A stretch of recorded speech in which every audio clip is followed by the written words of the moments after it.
দিচ্ছে আমাদের সকল পছন্দের ইউটিউবাররা। ইন্ডিয়া থেকে জ্ঞান গেমিং এবং রাইস্টার বাংলাদেশ থেকে গেমিং উইথ থালা। শুধু ইউটিউবাররা যে গেম খেলা ছেড়ে দিচ্ছে বিষয়টা এরকম না, সাধারণ পাবলিকও অনেকে গেম খেলা ছেড়ে দিচ্ছে। গেম যে আর আগের মতন নাই তা এখন দেখলে বোঝা যায়। গেম যে সম্পূর্ণভাবে ধ্বংস হয়ে গিয়েছে বিষয়টা এরকম না, চাইলে কিন্তু এটা রিকভার করা পসিবল। আর বর্তমান গেমে কিন্তু হ্যাকারদের সংখ্যা অনেক বেড়ে গেছে, আর এর জন্য দায়ী গারিনা নিজে। গাইজ, আজকে আমি তোমাদেরকে হ্যাক রিলেটেড এমন কিছু থিওরি বলবো, এমন কিছু তথ্য বলবো যা আগে কেউ কখনো বলে নাই বা আগে কোনো জায়গায় শুনো নাই। একটা গেমে হ্যাক এমনি এমনি তৈরি হয় না, এর জন্য প্রয়োজন হয় সোর্স কোড। আসলে এই সোর্স কোডটা কি, কিভাবে কাজ করে, কিভাবে মডিফাই আনা হয়, একটা অ্যানিমির হেডে কিভাবে লাগে, হ্যাকাররা কিভাবে এটা ভেক্টরাইজ ম্যাথমেটিক্যালি পরিবর্তন করে, সব কিছুই বল। আসলে এই সোর্স কোডগুলো হ্যাকাররা কোথায় পায়, হ্যাক ডেভেলপারদেরকে এগুলা দেয় কে, তারা কিভাবে এগুলা মডিফাই করে। আজকে তোমাদেরকে আমি এমন তথ্য দিব যা আগে কেউই দেয় না। এমনও হইতে পারে ভিডিওটা আপলোড দেওয়ার পরে ইউটিউবে নাও থাকতে পারে, স্ট্রাইক দিয়ে ভিডিওটা উড়ায়ও দিতে পারে। এর জন্য তোমাদেরকে বলতেছি সকলে ভিডিওটা শেয়ার করবা। এখন শেয়ার করতে বলতেছি না, সম্পূর্ণ ভিডিওটা দেখবা, বুঝবা আদৌ আমি কি তোমাদেরকে ইনফরমেশনটা দিয়েছি, আমার লজিকটা বুঝবা। আর তোমাদেরকে একটা কথা বলতেছি, ভিডিওটা পারলে ডাউনলোড দিয়ে রাখো, বিভিন্ন প্ল্যাটফর্মে তোমরা আপলোড দিও। আমার এই ভিডিও তোমরা যে কোনো জায়গায় আপলোড দিতে পারো, এর জন্য কোনো গাইডলাইন আসবে না। আমার পক্ষ থেকে একদম ফ্রি ফর এভরিওয়ান। তোমরা টিকটক, ইউটিউব শর্টস, আদার্স কোনো প্ল্যাটফর্ম থাকলে আপলোড দিবা নির্দ্বিধায়। ওই যে একটা কথাই আছে না, একতাই বল। অর্থাৎ তোমরা যত বেশি হাইপে উঠাইবা, যত বেশি এটা নিয়ে কথা বলবা, তত বেশি কিন্তু তাদের জায়গা মতন লাগে। টপ আপের জন্য যারা বিশ্বস্ত ওয়েবসাইট খুঁজতেছো তারা চলে আসতে পারো fftoppd.com এ। এখানে বাংলাদেশের স্বল্প মূল্যে ডায়মন্ড পেয়ে যাচ্ছ। তাছাড়া রয়েছে ফাস্টেস্ট এআই ডেলিভারি। এখানে তুমি 24 আওয়ার্সই টপ আপ করতে পারো। পেমেন্ট করাও একদম সোজা, বিকাশ সহ আরো অনেক মাধ্যম রয়েছে। তাছাড়া এখানে তোমরা ইন্দোনেশিয়া সার্ভারেও টপ আপ করতে পারবা, ইভো অ্যাক্সেস নিতে পারবা, ইউনিপিনও নিতে পারবা। গাইজ, আমি তোমাদেরকে রিকমেন্ডেড করবো তাদের টেলিগ্রামে জয়েন হয়ে থাকার জন্য। সো গাইজ, যারা টপ আপ করতে চাও এখনই চলে যাও fftoppd.com এর লিঙ্ক ভিডিও ডিসক্রিপশন বা পিন কমেন্টে পেয়ে যাবা। ওয়েট গাইজ, তোমাদের কোনো কিছু বুঝতে অসুবিধা হলে তোমরা এই ভিডিওটা দেখে আসতে পারো। তোমরা সকলেই জানো গেমের মধ্যে প্রতি 2 মাস পর পর ওবি আপডেট আসে, আর প্রতিটা ওবি আপডেটে কিছু না কিছু পরিবর্তন হয়। আর এই পরিবর্তনটা শুধু গেমের ভিতরেই হয় না, গেমের যে ফাইলগুলো রয়েছে, সোর্স কোডগুলো রয়েছে, সেগুলোর মধ্যে কিন্তু হিউজ পরিবর্তন হয়। ওইগুলো আপডেট করা হয়, ওইগুলো চেঞ্জ করা হয়, আবার ওইগুলা হচ্ছে কিছু কিছু জায়গায় সেমও রাখা হয়। আর একটা হ্যাক ভার্সন বা হ্যাক অ্যাপ্লিকেট তৈরি করতে হইলে সোর্স কোড মডিফাই করতে হবে। সোর্স কোড মডিফাই না করলে কিন্তু কখনো এই গেমের মধ্যে সেই অ্যাডভান্টেজগুলো নিতে পারবা না। সাপোজ ভাই হ্যাকাররা বা হ্যাক ডেভেলপাররা খুব কষ্ট করে একবার সোর্স কোড মডিফাই করে ফেলাইলো, তাই বলে কি তারা প্রতিটা মাসে প্রতিটা ওবি আপডেটে সোর্স কোড মডিফাই করতে পারে? এটাও কি তোমাদের মনে হয়? আমি ভাই সরাসরি অফিসিয়ালদের দোষ দিচ্ছি না, তারপরে আমার সন্দেহের বেশে বললাম, এটা তোমরা জাজমেন্ট করবা আমার ভিডিওটা দেখার পরে। প্রতি 2 মাস পর পর তারা হ্যাক কীভাবে ডেভেলপমেন্ট করে, সোর্স কোডগুলা আসলে তারা কই থেকে পায়, একটা নর্মাল প্লেয়াররা সোর্স কোড কি আদেও পাবে? আচ্ছা, তার আগে তোমাদেরকে একটা বিষয় ক্লিয়ার করে দিই, সোর্স কোড কি, সোর্স কোডগুলা কিভাবে মডিফাই করা হয়, কিভাবে এটা কাজ করে, কিভাবে অ্যানিমির মাথায় যায় গুলিটা লাগে, এটাই বলি। যেমন হ্যাকাররা মারলেই হেডশট লাগে, তো এম লকটা কিভাবে হয় সেটাই বলি। ভেক্টরাইজ টার্গেটিং এর মাধ্যমে হয়।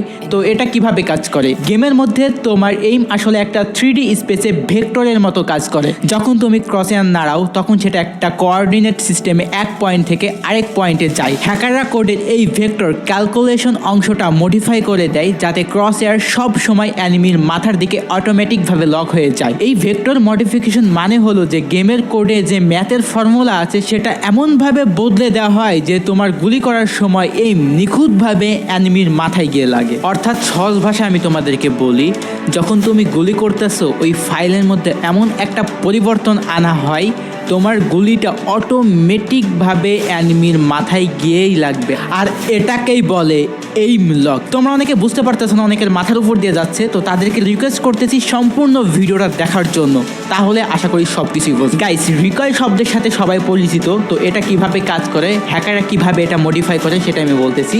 রিকয়েল হচ্ছে একটা স্বাভাবিক ফিজিক্যাল প্রভাব যেটা গুলি করার সময় ক্রস এয়ারকে উপরে নিচে বা এদিক ওদিকে নাড়িয়ে দেয়। হ্যাকাররা এই রিকয়েল ফ্যাক্টরকে কোডের মধ্য থেকে 0 করে দেয়, যা একেবারে মুছে ফেলে। এর ফলে যেটা হয়, তুমি যতবারই গুলি করো রিকয়েল হবে না, সেটা পুরোপুরি গেমের স্বাভাবিক ফিজিক্সকে পরিবর্তন করে দেয়। আর গুলি করা অনেক সহজ হয়ে যায়, কারণ তুমি একদম স্টেডি করে গুলি করতে পারতেছো। কারণ ভাই এর ফ্যাক্টরি 0 থাকতেছে, তাহলে রিকয়েল কিভাবে? শুধু রিকয়েল না ভাই, আরো কিছু পরিবর্তন আসে। আচ্ছা তোমরাই প্রশ্ন করো ভাই, তোমরা নিজেদেরকে নিজেরা প্রশ্ন করো এগুলা কিভাবে সম্ভব? একটা সোর্স কোড যদি একটা ডেভেলপার না জানে, সেটার মধ্যে কিভাবে তারা নাড়াচাড়া করবে? শুধু এটাই নয় ভাই, হ্যাকাররা বিভিন্ন ধরনের ম্যাথমেটিক্যাল মান বা ভেক্টর মান বদলে দেয়। যেমন প্লেয়ারের পজিশন বদলে দিয়ে তারা আকাশে ওড়ার মতো ইল্লিগাল সুবিধা তৈরি করে। কেউ কেউ এক শটে একাধিক অ্যানিমিকে মারার মতো কোড মডিফাই করে, যাতে গেমের ফিজিক্স পুরোপুরি ভেঙে যায়। এর মানে গাইজ বুঝতেছো, ওই গেমটা যারা খেলবে ওই হ্যাক ভার্সন দিয়ে তাদের হাতে পুরো কন্ট্রোলটা তারা নিজেদের ইচ্ছা মতোই মডিফাই করতে পারতেছে। শুধু এটাই নয় ভাই, লোকেশন হ্যাকও রয়েছে। লোকেশন হ্যাকের মূল ধারণা হচ্ছে গেমের ভেতরে কোঅর্ডিনেট সিস্টেমকে পুরোপুরি ম্যানিপুলেট করা। প্রতিটি প্লেয়ারের অবস্থান গেমের মধ্যে XYZ কোঅর্ডিনেট হিসেবে সেভ থাকে। যখন হ্যাকাররা লোকেশন হ্যাক করে তখন তারা এই কোঅর্ডিনেট ডেটা অ্যাক্সেস করে এবং প্লেয়ারদের অবস্থান একদম নিখুঁতভাবে দেখে ফেলে। এটা অনেকটা এমনভাবে কাজ করে যে গেমের কোডে প্রতিটি প্লেয়ারের পজিশন আপডেট হচ্ছে প্রতিটি মুহূর্তে, আর হ্যাকাররা সেই ডেটা রিড করে প্লেয়ারদের স্ক্রিনের অ্যাঙ্গেলে, ডিস্টেন্স বা কোন দিক থেকে অ্যানিমি আসতেছে তা দেখতে পারে। এক কথা, এটা পুরোপুরি ম্যাথমেটিক্যাল কোঅর্ডিনেট সিস্টেমের তথ্যকে ভিজুয়াল ফর্মে রূপান্তর করে। আর গাইজ প্রতি আপডেট আসার পরে কিন্তু পুরনো হ্যাক কাজ করে না। তো পুরনো হ্যাক কেন কাজ করে না? আপডেট আসার পরে গেমের যে ওবিবি ফাইলের অফসেট আছে সেটা পুরোপুরি চেঞ্জ হয়ে যায়, ডাটা স্ট্রাকচার রিম্যাপ হয়ে যায়, নেটওয়ার্ক প্যাকেজিং ফরম্যাট চেঞ্জ হয়ে যায়, অ্যান্টি চিট ডেডিকেশন রুলস পুরো চেঞ্জ হয়ে যায়, নতুন চিট যোগ করে। এর ফলে পুরনো যে কোড থাকে সেটা তারা হারায় ফেলে। এর কারণে পূর্বের যে হ্যাক সেটা কাজ করা বন্ধ করে। তাহলে আমার প্রশ্ন, হ্যাকাররা প্রতি ওবিবি আপডেটের পরে নতুনভাবে হ্যাক কিভাবে তৈরি করে?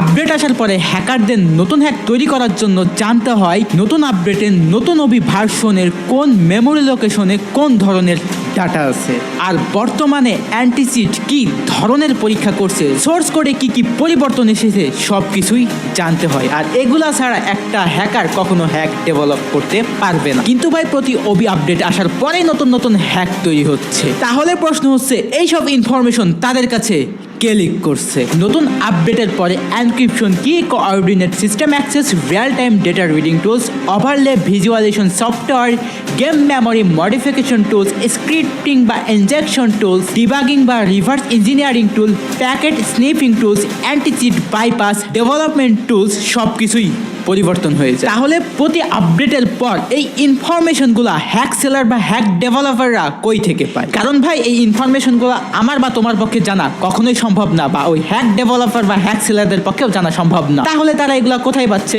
নিশ্চয়ই গেরিনার অফিসিয়ালদের হাত রয়েছে, তারা এগুলো হ্যাকারদের কাছে লিক করতে। তারা প্রতিনিয়ত পোস্ট করে 1 লাখ 2 লাখ 10 লাখ হ্যাকারদের আইডি ব্যান করা হচ্ছে। ভাই হ্যাকারদের আইডি ব্যান করতে করতে তারা ফেয়ার প্লেয়ারদের আইডিও ব্যান করে দিচ্ছে। তারা যদি এতই হ্যাকারদের আইডি ব্যান করে, তাহলে এগুলা কি তাদের চোখে পড়ে না? বাংলাদেশ সার্ভারে সিএস র্যাঙ্কের লিডার বোর্ডে তাকালে দেখতে পারি টপে যত প্লেয়ার আছে সবাই হ্যাকার, সবাই প্যানেল ইউজার। এগুলা কি গারিনার চোখে দেখে না, নাকি তারা অন্ধ? যদি তারা চোখে দেখতো, সেই আইডিগুলা কিভাবে রিজনের লিডার বোর্ডে মাসের পর মাস টিকে আছে? এত এত হাজার হাজার লক্ষ লক্ষ আইডি কি ব্যান করতেছে? যদি লিডার বোর্ডের রিজনে থাকে হ্যাকাররা, হ্যাক নিয়ে ডেডিকেটেড ভাবে যদি আমি কথা বলতে চাই, আধা ঘন্টা থেকে 1 ঘন্টা পেরিয়ে যাক। এখন গাইস অন্য পয়েন্টে আসা যাক। গেমের মধ্যে ঘন ঘন ইভেন্ট, এত এত ইভেন্ট গারিনা দিচ্ছে। এর ফলে গাইস এই ইভেন্টগুলো পারফেক্টলি কমপ্লিট করতে গেলে প্রতি মাসে 30 থেকে 40 হাজার ডায়মন্ড মিনিমাম খরচ হয়। বর্তমানে যারা এই গেমটা খেলে অধিকাংশের বয়স 15 থেকে 20 বছর। তারা এইসব নতুন আইটেম দেখে ডায়মন্ড টপ আপ করতে পাগল হয়ে যায়। এখন একদল পাবলিক বলতে পারে, জিসান ভাই আপনি তো প্রতি মাসে lakh lakh diamond top up করেন, কোটি কোটি ডায়মন্ড নষ্ট করেছেন। তো তাদের উদ্দেশ্যে বলতে চাই, আমি যে টপ আপটা করি তা আমার একটা কন্টেন্টের উদ্দেশ্য এবং টপ আপ করি সম্পূর্ণ নিজের টাকায়, ইনকামের কিছু অংশ দিয়ে। কিন্তু যাদের বয়স 15 থেকে 20 বছর, তারা সবাই কি চাকরিজীবী? সবাই কি কাজ করে? অধিকাংশ ছেলে পেলেই কিন্তু পরিবার থেকে টাকা নেয় এবং সেই টাকা দিয়েই টপ আপ করে। ভাই ইভেন্টের কথা বাদই দিলাম, গেম খেলতে হইলে ভাই গান স্কিন ছাড়া এখন গেম খেলাই যায় না। একটা গানের অ্যাবিলিটি যদি থাকে double rate of fire, single damage, আর তোমার কাছে যদি কোনো গান স্কিনই না থাকে, অপোনেন্ট ভাই তোমার থেকে অনেক বেশি অ্যাডভান্টেজ পাবে এবং তোমাকে মেরে দিবে। মারা খাওয়ার পরে তোমার মনে একটাই প্রশ্ন জাগবে, তার কাছে গান স্কিন ছিল এর জন্য সে আমাকে মারতে পেরেছে, আমার কাছে গান স্কিন নাই আমি তাকে মারতে পারি নাই। তখন তোমার মনে একটা জিনিসই ঘুরপাক খাবে, আমারও একটা গান স্কিন প্রয়োজন। আর সেই গান স্কিন বের করতে যায় তুমি খরচ করে ফেলো হাজার হাজার ডায়মন্ড। কারণ বর্তমানে গেমটা অনেক বেশি হাইপ উঠছে ই স্পোর্টসের কারণে। আর ই স্পোর্টসে পার্টিসিপেট করতে হলে তোমাকে গেম খেলতে হবে, আর গেম খেলতে হলে তোমাকে প্র্যাকটিস করতে হবে। প্র্যাকটিস কোথায় করবা? র্যাঙ্ক ম্যাচ বা ক্লাসিক ম্যাচ। সব সময় তো আর তুমি ই স্পোর্টস খেলতে পারবা না বা সবসময় টাকা দিয়ে খেলতে পারবা না, তাই না? তো র্যাঙ্ক ম্যাচ খেলতে হলে তোমার গান স্কিন অবশ্যই প্রয়োজন। আর সেই গান স্কিন বের করতে যায় খরচ করে ফেলো টাকা, আর সেই টাকাটা অবশ্যই পরিবার থেকে নাও। কয়েকজন আছে যারা নিজে ইনকাম করে, বাট সবাই তো আর ইনকাম করে না গাইস। এমন অনেক সার্ভার আছে যেগুলোতে গান স্কিন আছে কিন্তু গান স্কিনের কোনো অ্যাবিলিটি নেই। এটা কিন্তু তালা ভাইও তার ভিডিওতে বলেছিল, ইভেন আমিও বলতেছি, আমিও নিজেও চেক করছি। অনেক সার্ভার আছে সেগুলোতে কিন্তু গান স্কিনের কোনো অ্যাবিলিটি নেই। তুমি চাইলে তোমার মতো স্কিন নিতে পারো, বাট সেগুলোর অ্যাবিলিটি কাজ করবে না। অ্যাজ লাইক ই স্পোর্টস, বর্তমান ই স্পোর্টসে কিন্তু গান স্কিনের অ্যাবিলিটি কাজ করে না, কিন্তু বাংলাদেশ সার্ভারের র্যাঙ্ক ম্যাচে কাজ করে।